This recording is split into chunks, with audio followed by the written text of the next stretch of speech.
पहचान वो व्यक्ति न कर रहा है। इस तरीके से इस प्रांत में आदिवासियों का हिंदू के नाम पर धर्मांतरण सीएम खुद कर रहा है।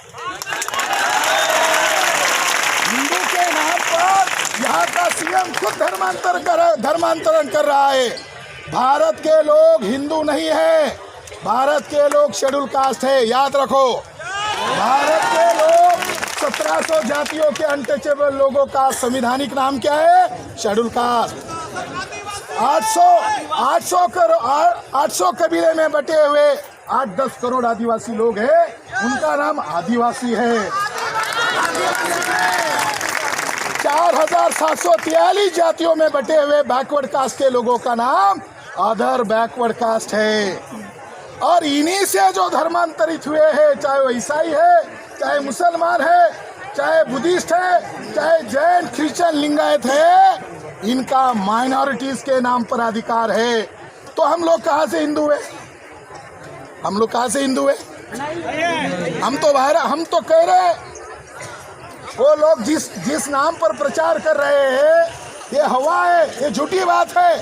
रामायण में हिंदू शब्द नहीं है, महाभारत में हिंदू शब्द नहीं है, गीता में हिंदू शब्द नहीं है, शिव पुराण में हिंदू शब्द नहीं है, भारत की किसी भी भाषा में हिंदू शब्द नहीं है।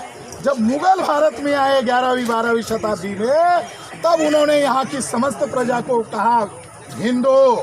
स्वामी दयानंद सरस्वती नामक ब्राह्मण, गुजरात का ब्राह्मण, मोदी भी गुजरात के हैं और दयानंद सरस्वती भी गुजरात का है। स्वामी दयानंद सरस्वती ने सत्यार्थ प्रकाश के पेज नंबर 81 पर कहा, हे ब्राह्मणों, तुम अपने आप को हिंदू मत कहो। क्या कहा? हे ब्राह्मणों, तुम अपने आप को हिंदू मत कहो, क्योंकि हिंदू मुगल मुसलमानों के द्वारा दी गई गाली है। उसने लिखा सत्यार्थ प्रकाश नामक किताब में, हिंदू यानी काला, हिंदू यानी चोर, हिंदू यानी डाकू, हिंदू यानी नीच, छली, कपटी, गुलाब। तो हम अपने आप को हिंदू नहीं कह रहे। स्वामी दयानंद सरस्वती की बात को अगर समझा जाए तो हम अपने को क्यों गुलाम कहेंगे? हम अपने आप को नीच क्यों कहेंगे? हम अपने आप को क्यों अपमानित करेंगे? हम कौन है? हम इंडियन है। We are Indians. हम कौन है? हम भारत के मूल निवासी है। ये मेरी किताब है, इस किताब का टाइटल है, अभी तक कोई भारत का ब्राह्मण इस किताब को चुनौती नहीं दे पाया। लिखित में इस किताब का नाम है विदेशी ब्राह्मणों की मातृभूमि वेस्ट यूरेशिया। हम कोई क्रिश्चियन लोगों के बीच में मैं संबोधित नहीं कर रहा हूँ। इसमें हमारा राष्ट्रीय क्रिश्चियन मोर्चा एक इकाई है, इसमें हमारा भारत मुक्ति मोर्चा भी है, इसमें हमारा राष्ट्रीय आदिवासी एकता परिषद भी है, इसमें हमारा राष्ट्रीय मूल निवासी महिला संगठन भी है, छात्र संगठन भी है। मैं तमाम मूल निवासियों को संबोधित कर रहा हूँ कि भारत में 3.5% लोग हैं। देखो कितनी मजाक है। बहुसंख्य लोगों का भारत पर राज होना चाहिए या अल्पसंख्य लोगों का भारत पर राज होना चाहिए? ब्राह्मणों की आबादी केवल 3.5% है। ब्राह्मणों की आबादी केवल 3.5% है और 3.5% ब्राह्मणों का कांग्रेस कांग्रेस 100% ब्राह्मणों का संगठन है। वो कोई आदिवासी बहुजनों का नहीं है। बीजेपी 100% ब्राह्मणों का लीड करने वाला ब्राह्मण है। सीपीएम ब्राह्मणों का, तृणमूल कांग्रेस ब्राह्मणों का। तो भारत के पार्लियामेंट पर 5 राष्ट्रीय दल है जिनके पास वोट नहीं है, उनका पार्लियामेंट पर 100% कब्जा है। विधायिका पर ब्राह्मणों का कब्जा है, कार्यपालिका पर 3.5% ब्राह्मणों का कब्जा है, मीडिया पर 3.5% ब्राह्मणों का कब्जा है। साथियों, हमारे हक अधिकार छीनने वाले लोगों ने, जिन्होंने हमें अछूत बनाया, जिन्होंने हमारे भाइयों को जंगल में खदेड़कर नंगा भूखा रखा, वो विदेशी लोगों ने आज लोकतंत्र को जकड़ लिया है और ईवीएम के कारण जकड़ लिया है। ब्राह्मणों की कोई औकात नहीं है, गांव का सरपंच नहीं बन सकता, इतनी उनकी अल्प आबादी है। वो देश की सारी लोकतांत्रिक संस्थाओं पर कब्जा कैसे कर रहे हैं? अभी पार्लियामेंट के अंदर उन्होंने नेशनल एजुकेशन पॉलिसी स्कीम लागू किया लॉकडाउन में, जब घर के अंदर थे। अब वो कह रहे हैं देखो लोकतंत्र का ढांचा खत्म हो गया है। हम हॉल में काम कर रहे थे शांतिपूर्ण तरीके से। आने वाले समय में हमें सड़क पर उतरना होगा, आने वाले समय में हमें सड़क पर लेकर के जाना होगा। लोकतंत्र की इन लोगों ने हत्या 2012 में कहा उन्होंने पार्लियामेंट के अंदर, ब्राह्मण्स पार्टियों ने कहा कि 5वीं 6ठी कक्षा में पढ़ने वाले बच्चों को जाति आधारित शिक्षा का प्रशिक्षण मास्टर जी देंगे। चमार के बच्चों को काय की शिक्षा देंगे, लोहार के बच्चों को किसकी शिक्षा देंगे, सुतार के बच्चों को किसकी शिक्षा देंगे, फिर जज कौन बनेगा, वकील कौन बनेगा, देश का अधिकारी कौन बनेगा, वही बनेगा। जाति के काम तो हमारे पास रहेंगे। तो आने वाले समय में हमें चुपचाप नहीं रहना है। ये देश हमारा है, ये देश हमारा है, इन विदेशी लोगों का नहीं है। उनका खून टेस्ट हुआ 2001 में और उनका खून जो मिला उस खून का नाम है R1A1। ब्राह्मणों के खून का DNA ग्रुप का नाम है R1A1। भारत के आदिवासी, अनुसूचित जाति, जनजाति, OBC और तमाम माइनॉरिटी लोगों का, जिसमें ईसाई भी है, मुसलमान भी है और लिंगायत है, जैन है, बुद्धिस्ट है, सिख है, इन सभी लोगों का आपस में एक DNA ग्रुप मिला जिसका नाम है L3MN। भारत के मूल निवासी लोगों का DNA ग्रुप का नाम क्या है? L3MN। और विदेशी लोगों का DNA ग्रुप का नाम क्या है? R1A1। अब ये लड़ाई 2 ग्रुप के बीच में है, ये लड़ाई अब 2 ही ग्रुप के बीच में होनी चाहिए। ये हमारा प्रयास चल रहा है। तो 2 ग्रुप कौन सा है? R1A1 वेस्ट यूरेशियन ब्राह्मण, R1A1 विदेशी ब्राह्मण और L3MN मूल निवासी। मेरे साथ नारा लगाओ, बोल 50 जय मूल निवासी, बोल 50 जय मूल निवासी। मूल निवासी जागेगा, भागेगा, मूल निवासी जागेगा, भागेगा। मूल निवासी की पहचान है। अब इसमें ये भी जानकारी मिला, ये आए थे 4,500 वर्ष पहले, तो साथ में बीवियां तक नहीं लेके आए थे। ये भी जानकारी मिला, ये रिपोर्ट में पता चला। अब जिनका DNA विदेशी है, उन लोगों ने हमारी सिंधु सभ्यता पर आक्रमण किया, उन्होंने यहाँ के लोगों को गुलाम बनाया। और आज हिंदू के नाम पर जो लोग प्रोपेगेंडा कर रहे हैं, आदिवासी बहुल एरिया है या हिंदू के नाम पर प्रचार नहीं कर सकते, तो उन्होंने तरीका अपनाया, ईसाइयों को टारगेट करो। देखो उनकी चाल को आपको समझना होगा। ईसाइयों को टारगेट नहीं किया जा रहा है। अगर ईसाइयों के नाम पर प्रचार किया जा रहा है, टारगेट नहीं किया जा रहा है। टारगेट में कौन है? नॉन ईसाई। नॉन ईसाई कौन? Schedule caste. नॉन ईसाई कौन? Schedule tribe. नॉन ईसाई कौन? OBC। बहुसंख्य लोग 3.5% ब्राह्मण को सत्ता में कैसे बिठा सकते हैं? बिठाने वाले नहीं है। अगर सत्ता हथिया लेनी है तो आदिवासी एरिया में क्या प्रचार करो? ईसाई, गैर ईसाई। RSS के लोगों ने जनजाति सुरक्षा मंच बनाया था। RSS के लोगों ने जनजाति सुरक्षा मंच बनाया और उनकी डिमांड था कि आदिवासी में से ईसाई बने हुए लोग रिजर्वेशन नहीं ले सकते। ऐसा प्रोपेगेंडा किया कि नहीं किया? अब उनको क्या करना चाहिए था? उनकी सरकार है पर देश में, पार्लियामेंट में बीजेपी की सरकार है। बीजेपी ने एक नया पिल्लू, नया बच्चा आगे किया। अब इस नए बच्चे को क्या करना चाहिए था? राज्य के राजधानी में हाईकोर्ट में जाकर केस दर्ज करना चाहिए था या सुप्रीम कोर्ट में जाना चाहिए था, मगर उन्होंने भड़काने का काम किया। इसके पहले ही अलग अलग राज्यों के हाईकोर्टों में और देश की सर्वोच्च न्यायालय सुप्रीम कोर्ट में ये कहा गया है, जजमेंट में ये कहा गया है, आप कौन सा भी धर्म अपना लो, मगर आपके रीति रिवाज परंपरा वैसे की वैसे बरकरार रहती है। इस आधार पर आपके आदिवासी होने का राइट नहीं छीना जा सकता। संविधान कह रहा है, सुप्रीम कोर्ट कह रहा है, मगर उन लोगों ने अलग अलग राज्यों में भड़काने का काम किया और छत्तीसगढ़ में भी भड़काने का काम किया था। ये कौन सा षड्यंत्र चल रहा है जो संविधान के खिलाफ चल रहा है? दूसरी महत्वपूर्ण बात कि इस देश के 3.5% लोग विदेशी है। अंग्रेज आए चले गए, डच आए चले गए, पोर्तुगीज आए चले गए, मुगल आए चले गए, ब्राह्मण आए चले गए क्या? नहीं। वो तो सारी संस्थाओं पर कब्जा कर चुके हैं। 3.5% ब्राह्मण, 100% कब्जा। OBC को चाहिए था 50% ज़्यादा रिजर्वेशन इन्होंने EWS के नाम पर उनका भी खा लिया। यानी सारी संस्थाओं पर कब्जा किए हुए लोग आज वर्तमान में क्या करना चाहते हैं? भारत में नरसंहार की वो तैयारी कर रहे हैं। भारत दुनिया में भूखमरी में अव्वल आ गया। मैं ये बातें क्यों बोल रहा हूँ? हम ईसाई की चर्चा नहीं कर रहे, असली देशभक्त हम हैं। हम हमारी देश की चर्चा कर रहे हैं, हम लोकतंत्र की चर्चा कर रहे हैं, हम हमारे भाई बहनों की इज्जत की चर्चा कर रहे हैं। भारत दुनिया में कौन सा है? भारत भूखमरी में अव्वल, 116 में 113। ये गर्व की बात है। मोदी जी कह रहे विश्व गुरु बनने वाला है, विश्व गुरु बनने वाला है। अरे भिखमंगा देश बना दिया इन लोगों ने, विदेशी लोगों ने। भारत पहला अव्वल आ गया।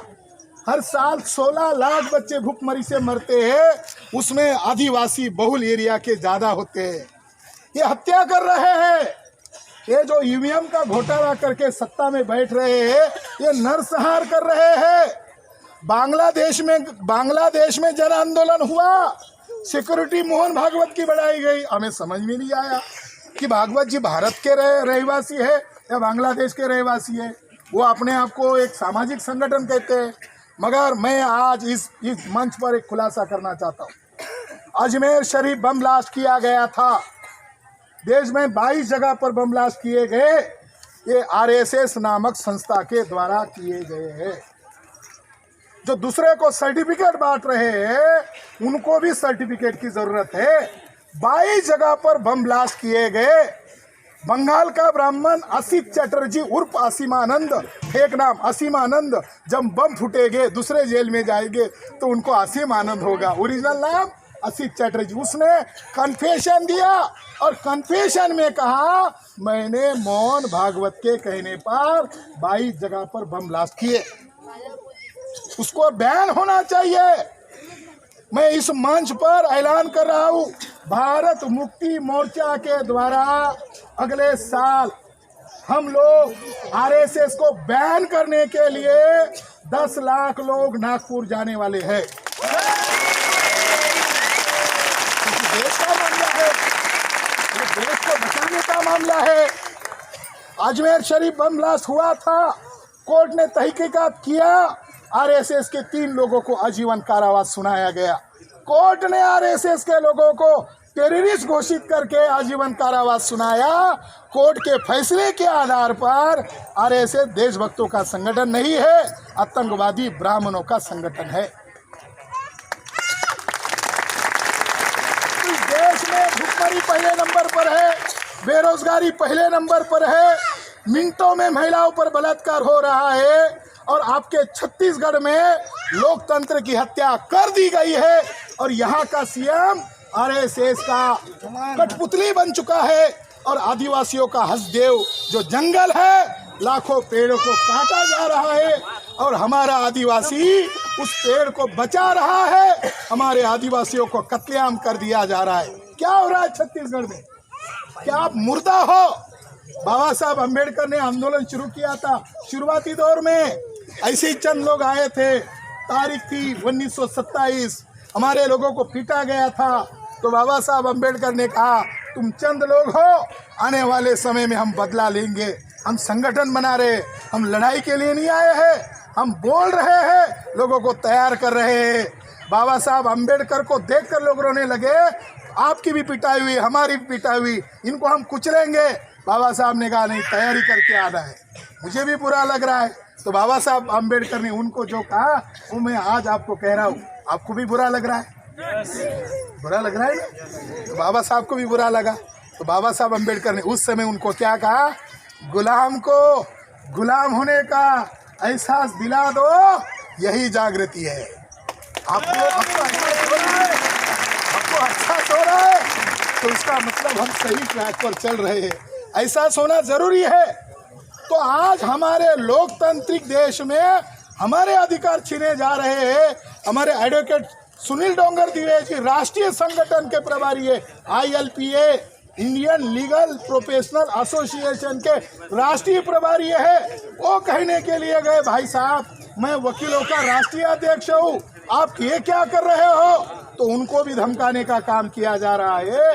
उनको भी हम कानूनी जवाब देंगे, क्योंकि ये लोकतंत्र का मामला है। हम ऐसा क्या कर रहे हैं? हमारे हाथ में कोई हथियार है? हमारे हाथ में तो किताब है, देखो हमारे पास तो कलम है, हमारे पास दिमाग है, और हम संविधान को मानने वाले लोग हैं। जो हमारा हॉल था वहाँ ये कहकर वहाँ से हमको खदेड़ दिया गया कि स्टेट गवर्नमेंट का यहाँ कोई कार्यक्रम आया है।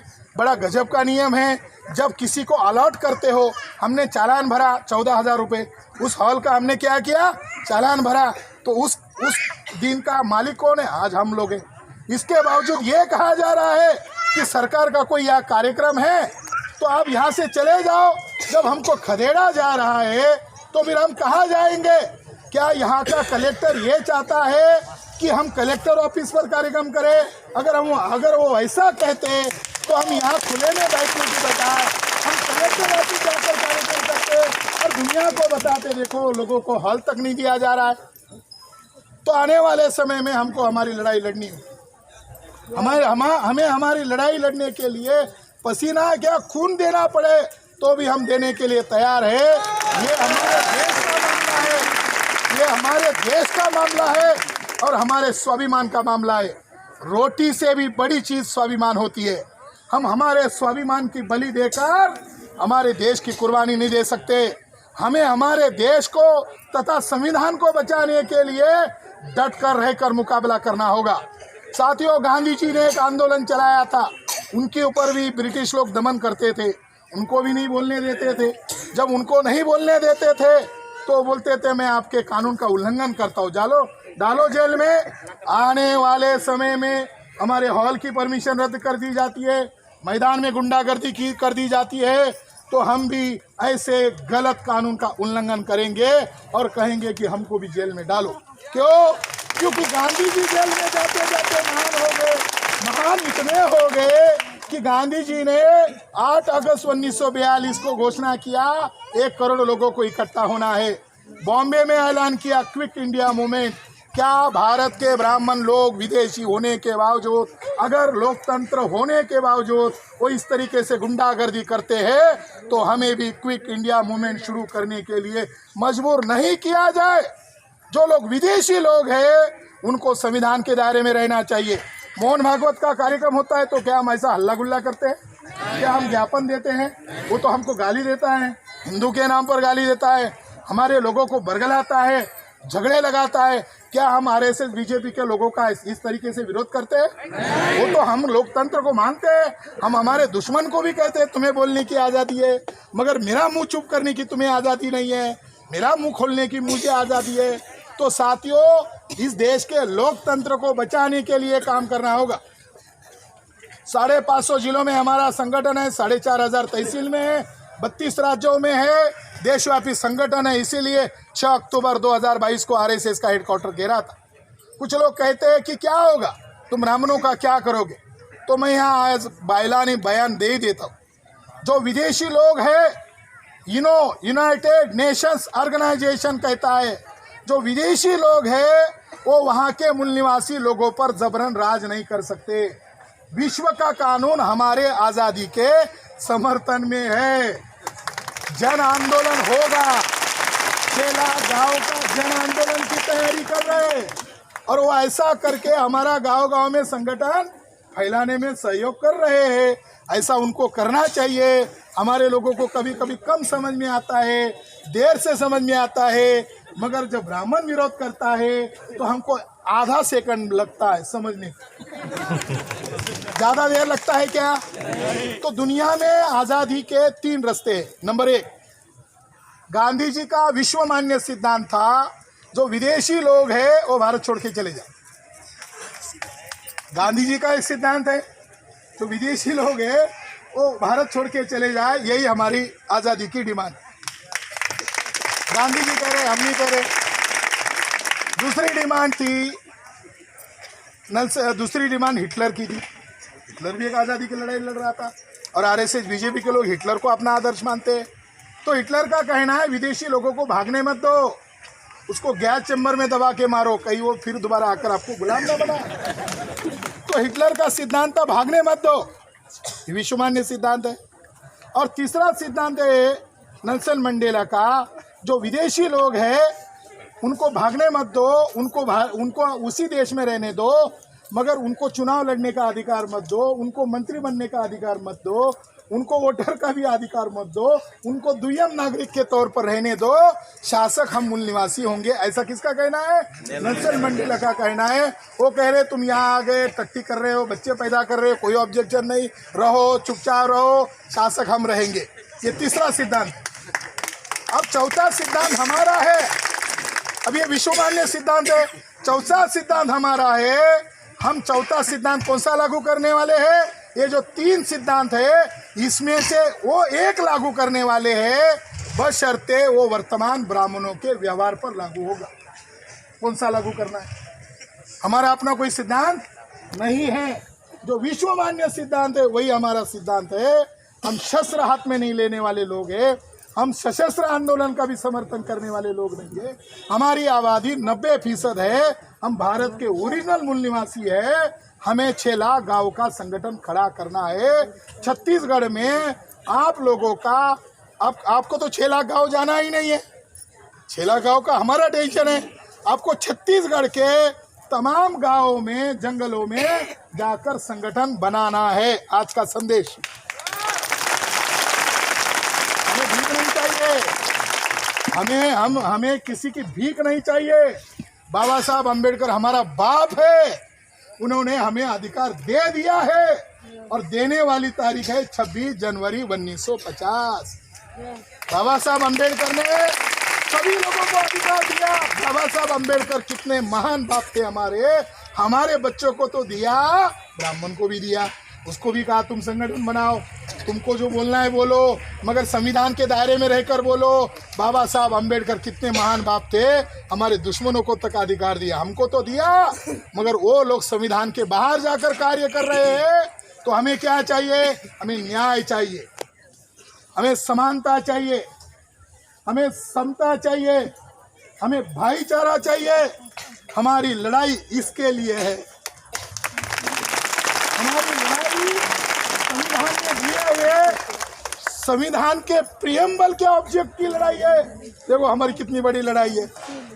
हम किसी का गला दबा रहे, हम किसी के अधिकार छीन रहे, हम तो इंसान है, यही तो बताने के लिए इकट्ठा हो गए।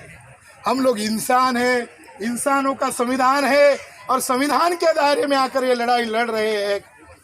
अगर यहाँ की गवर्नमेंट ये इसका कर रही है तो मैं आज दूसरा ऐलान कर रहा हूँ। पहला ऐलान, आरएसएस के हेडक्वार्टर नागपुर में हम मोर्चा लेकर जाने वाले। राष्ट्रीय सूचना मोर्चा नहीं लेकर जाएगा, भारत मुक्ति मोर्चा के नेतृत्व में जाने वाला है। नंबर 2, भारत मुक्ति मोर्चा के नेतृत्व में हम जल्द से जल्द छत्तीसगढ़ बंद करने वाले हैं।